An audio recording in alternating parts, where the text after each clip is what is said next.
나 같은 죄인 살리신. 아야! 이게 뭐야?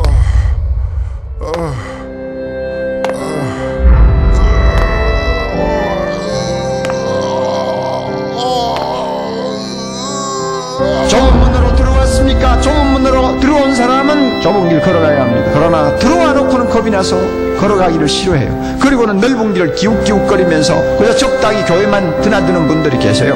그 결과 반드시 영생을 얻을 수 있다고 아무도 장담할 수가 없습니다. 생명이 실제가 됐다면, 이 신앙이 실제가 됐다면, 이 복음의 진리가 실제가 됐다면, 천국이 실제가 됐다면 억지로 죽지 못해 하는, 그냥 어렵고 힘들고 쥐어짜듯이 하는 이런 신앙생활이란 존재할 수가 없다는 것입니다.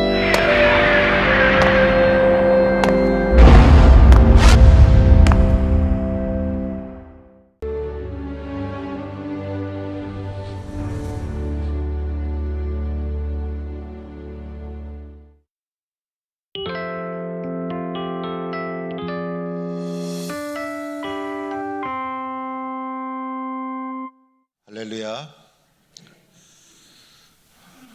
설날을 맞이해서 하나님의 사랑이 우리 온 가족이 모이는 자리마다 풍성하기를 주의 이름으로 축원합니다. 오늘 신명기 8장의 말씀은 가나안 땅에 들어가기 직전에 40년 광야 생활을 다 마치고 이제 드디어 약속의 땅에 들어가기 직전에 모세를 통해서 하나님께서 이스라엘 백성에게 권면해 주신 내용이 오늘의 말씀입니다. 이제 가나안 땅에 들어가게 되면 새로운 환경 또 새로운 도전이 그들을 기다리고 있을 것입니다. 어떻게 살아야 될지, 어떤 믿음으로 살아야 될지를 모세를 통해서 40년 광야 생활을 다 마친 이스라엘 백성에게 약속의 땅을 목전에 두고서 모세를 통해서 그들에게 권면한 내용이 오늘의 말씀입니다. 오늘 말씀의 결론은 1절 말씀에 다 나와 있습니다. 내가 오늘 명하는 모든 명령을 너희는 지켜 행하라. 그리하면 너희가 살고 번성하고 여호와께서 너희 조상들에게 맹세하신 땅에 들어가서 그것을 차지하리라. 오늘 1절 말씀이 결론의 말씀이면서 신명기서 전체의 결론의 말씀이라고도 할 수가 있는 부분입니다. 오늘 말씀해 보니 하나님의 말씀을 명령이다 이렇게 말하고 있습니다. 명령은 듣고 순종해야만 되는 것입니다.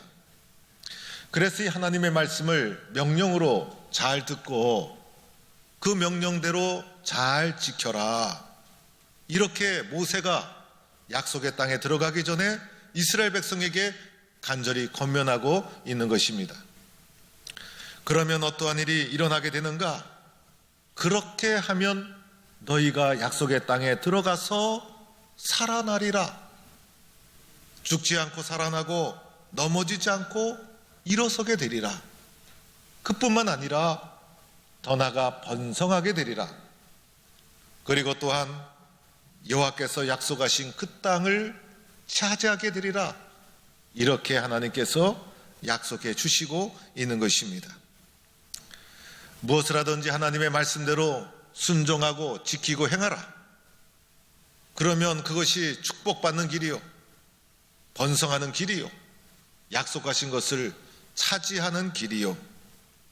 말씀에 순종하면 내가 하나님 안에서 잘 되리라.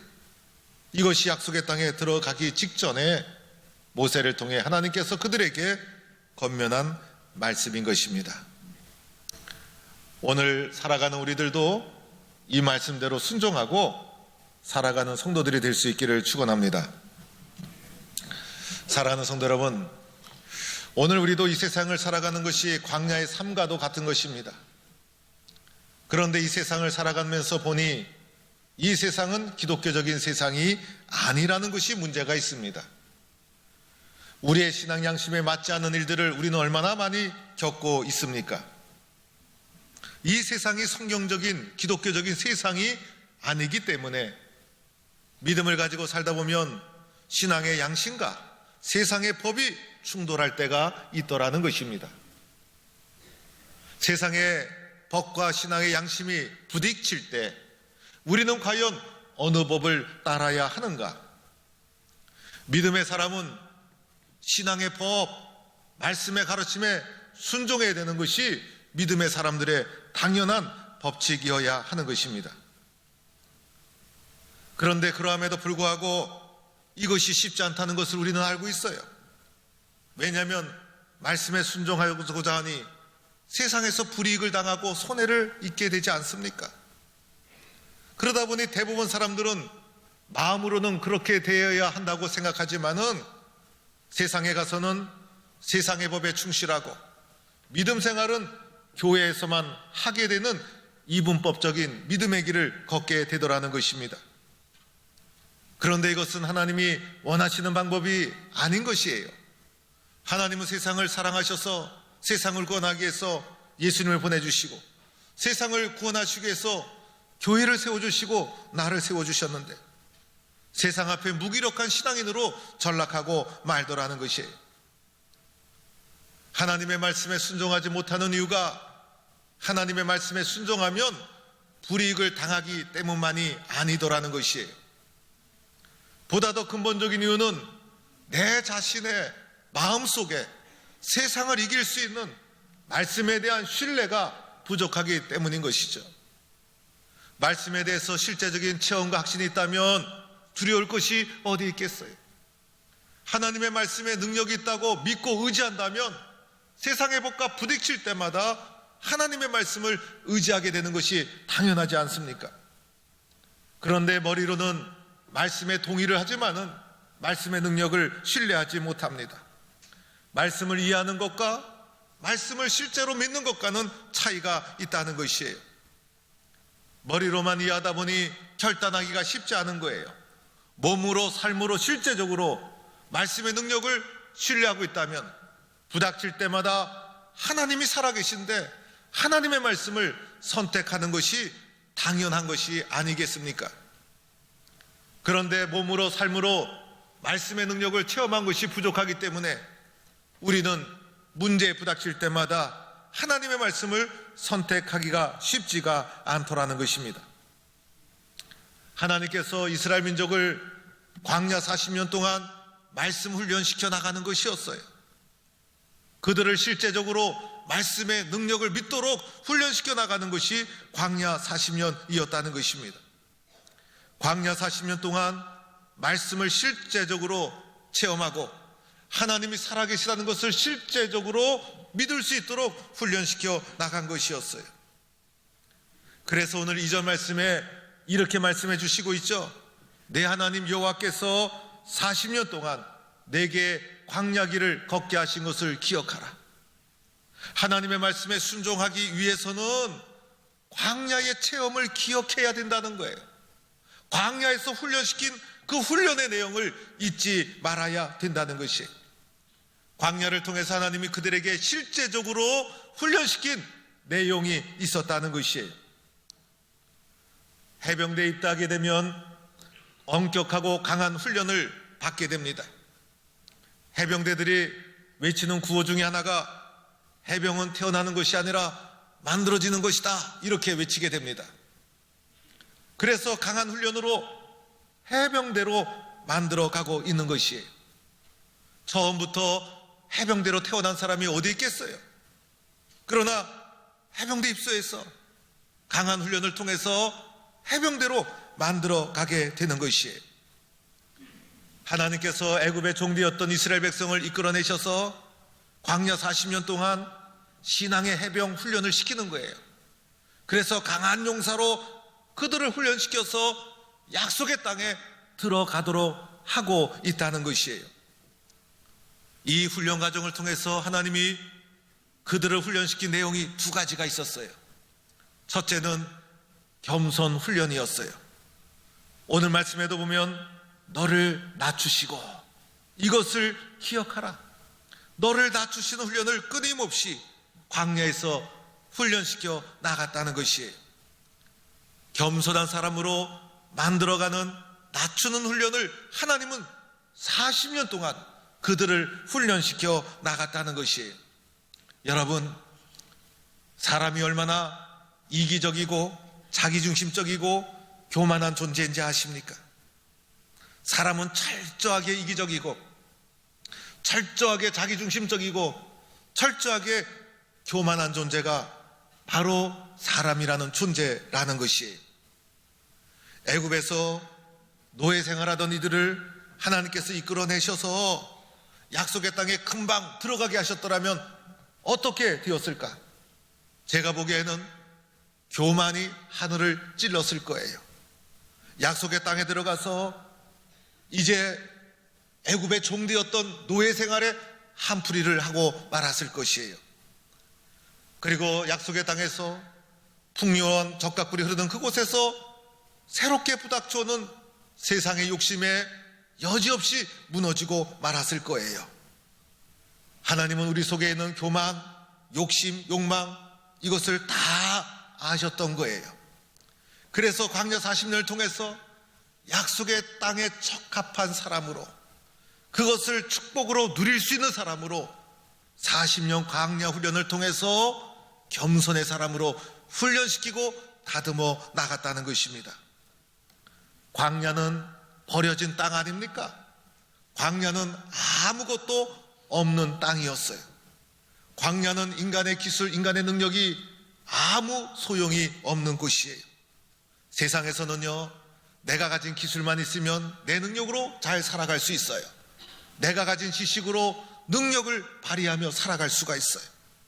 그러나 광야에서는 인간의 능력, 인간의 지식 아무 소용이 없어요. 아무 쓸모가 없더라는 것이, 하나님의 도움이 없이는 한시도 살 수 없는 것이 광야라는 곳이었어요. 광야에 들어오자마자 이스라엘 백성이 애굽으로 돌아가자, 애굽의 종되었던 시절이 더 좋았다 라고 하면서 외쳤던 것은 애굽의 종되었던 생활보다 광야 생활이 더 혹독했기 때문이었어요. 견딜 수 없는 것이, 버티기 힘든 것이 바로 광야였다는 것이에요. 이곳에서 자그마치 40년을 훈련시킨 거예요.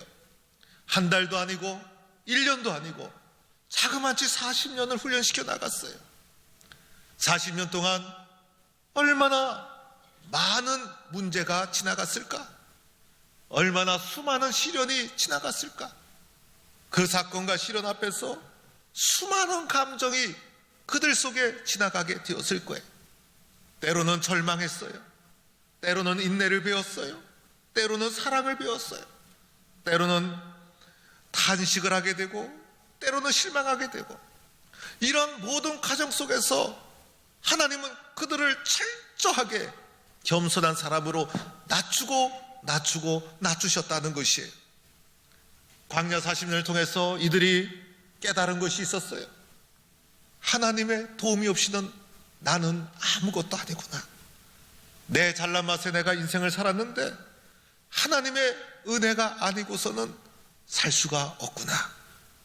하나님은 광야에서 겸손한 자로 그들을 빚어가기 시작했다는 것이에요. 동화작가 정채봉 씨의 콧뚜레가 일을 한다라는 동화가 있어요. 어미소에 송아지의 쌍둥이 2마리가 태어났어요. 이제 그 송아지가 막 자라서 이제 콧뚜레를 할 때가 되었어요. 농부가 첫째 형소에게 콧뚜레를 하려고 하니까 형소가 저에게 제발 콧뚜레를 하지 말아주세요, 부탁을 하는 거예요.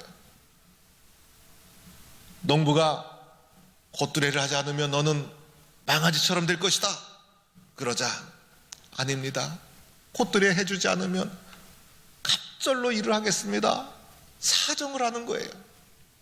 그래서 농부는 형소의 말을 듣고 콧뚜레를 하지 않았다는 것이에요. 동생 송아지에게만 콧뚜레를 탁 해버렸어요. 형 송아지는 약속대로 얼마나 갑절에 일을 하는지 스스로 멍에를 메고 쟁기를 끌고 그러던 중에 형 송아지가 점점 자라서 어른소가 되고 말았어요. 어른소가 되고 나니 꾀가 나기 시작합니다. 도무지 일을 하지 않는 거예요. 말을 듣지 않는 거예요. 농부에게 대들기까지 하는 거예요.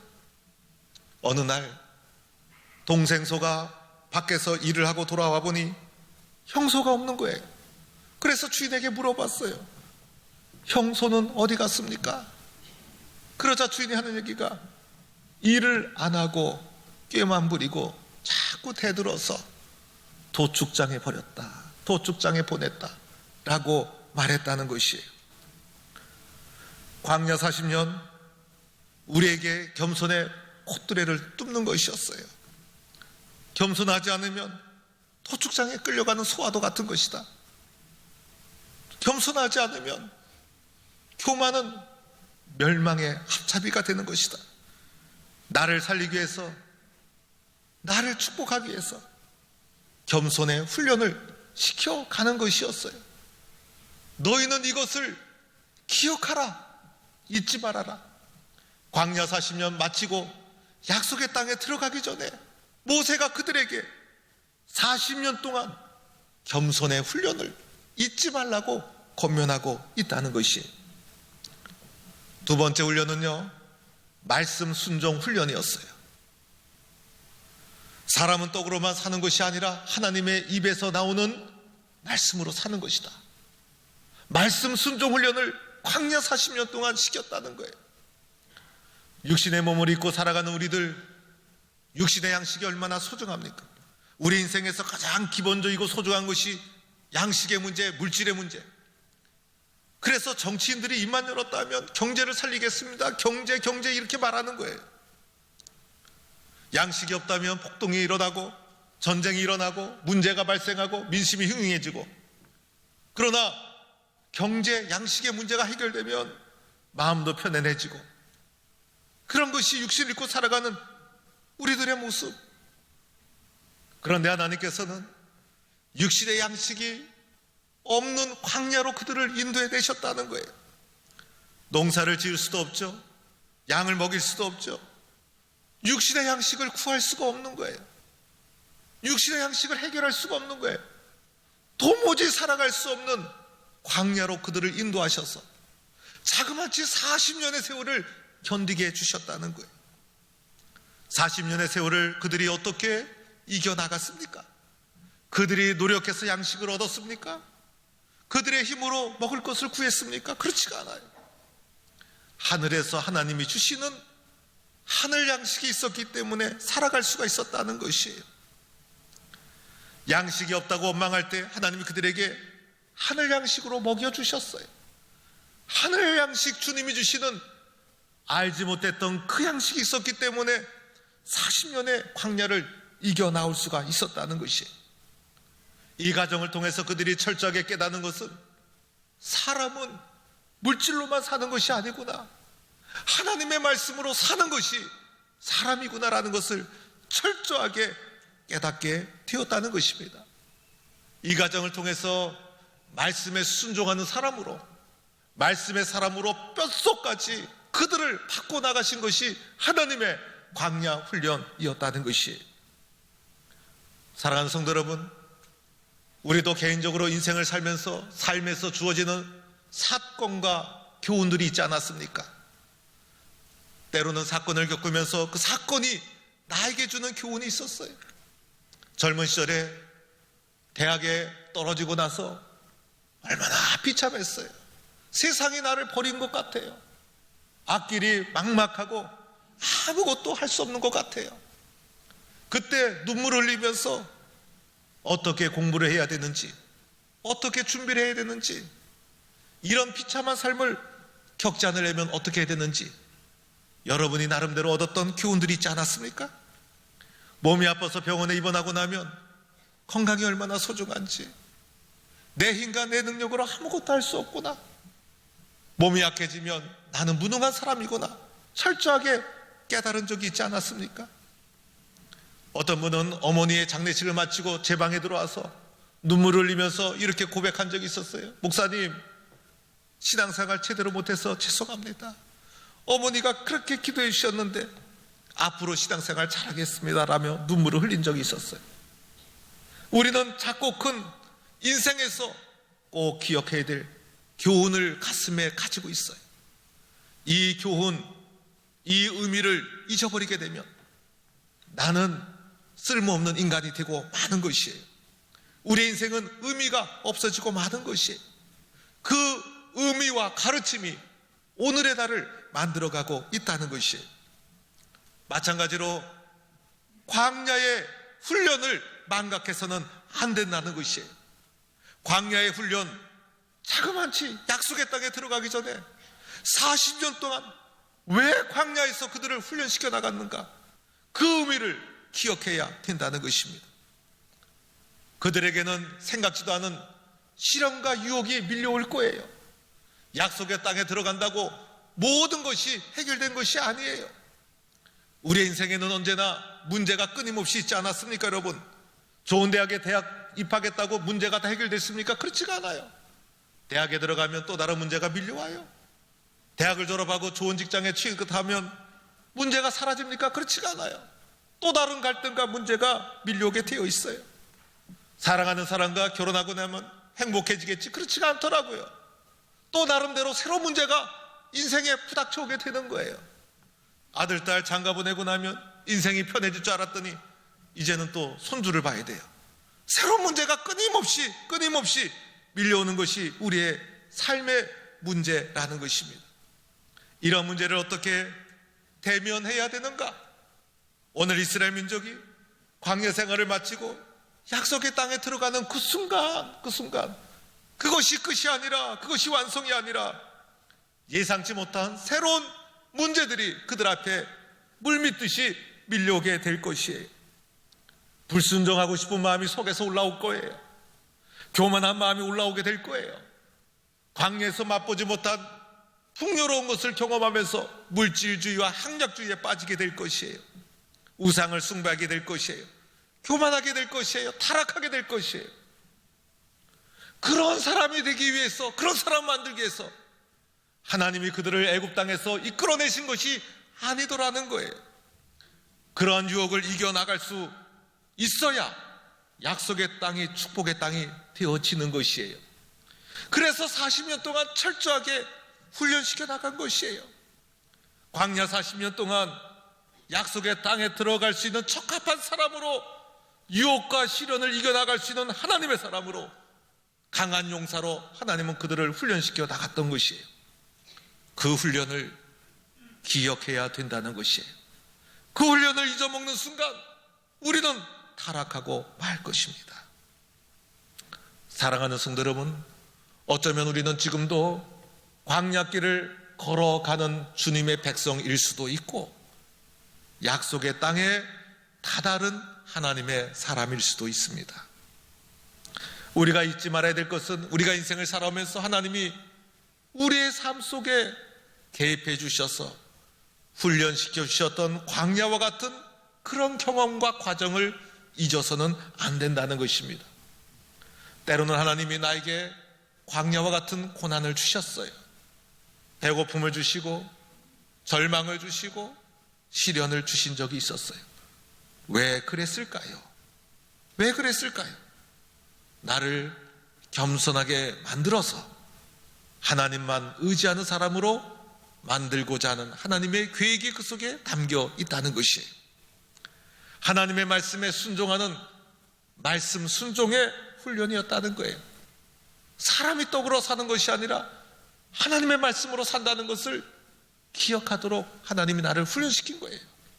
이것을 잊어서는 안 된다는 것이에요. 과거에 내가 받은 경험, 과거에 내가 받은 훈련, 광야의 훈련은 오늘의 나를 있도록 만들어준 것이고 오늘과 또한 미래에 우리들에게 부닥쳐오는 문제를 이겨나갈 수 있도록 만들어주고 있다는 것입니다. 오늘 1절 말씀에 모세를 통해 하나님께서 말씀해 주셨죠. 내가 오늘 명하는 모든 명령을 너희는 지켜 행하라. 그리하면 너희가 살고 번성하고 여호와께서 너희의 조상들에게 맹세하신 땅에 들어가서 그것을 차지하리라. 하나님의 말씀에 순종하고 겸손하게 의지해서 하나님이 예비하신 은혜와 축복을 누리고 그 땅을 차지하는 약속의 백성이 되기를 주의 이름으로 축원합니다. 오늘도 주님이 나에게 주시는 광야와 같은 훈련이 있다면 믿음으로 잘 헤쳐나가고, 광야와 같은 삶에서 얻은 교훈을 잊지 말고 말씀에 순종해서 하나님의 축복을 누리고 쓰임받는 백성이 되기를 주의 이름으로 축원합니다. 하나님 감사합니다. 우리들은 광야와 같은 삶을 살아갈 때에 주님이 주신 교훈이 있었습니다. 이스라엘 백성이 애굽의 종이었는데 하나님이 그들을 이끌어내셔서 광야와 같은 광야의 삶을 통해서 철저하게 하나님의 사람으로 바꾸어 가기 시작합니다. 하나님 앞에 겸손한 자로 살게 하여 주옵소서. 하나님의 말씀으로 사람은 살아간다는 것을 깨닫게 하여 주옵소서. 그리하여 약속의 땅에서 부닥쳐오는 여러 유혹을 오직 하나님 말씀 중심으로 이겨나가서 약속의 땅을 유업으로 차지하는 축복의 주인공이 되게 하여 주옵소서. 오늘 내가 걸어가는 인생길이 광야와 같은 인생길이라면 훈련을 잘 받게 하여 주시고, 또 하나님이 주시는 축복과 응답이 있다면 교만해지지 말고 광야의 훈련을 기억하고 말씀에 순종하게 하여 주옵소서. 예수님의 이름으로 기도하옵나이다. 아멘.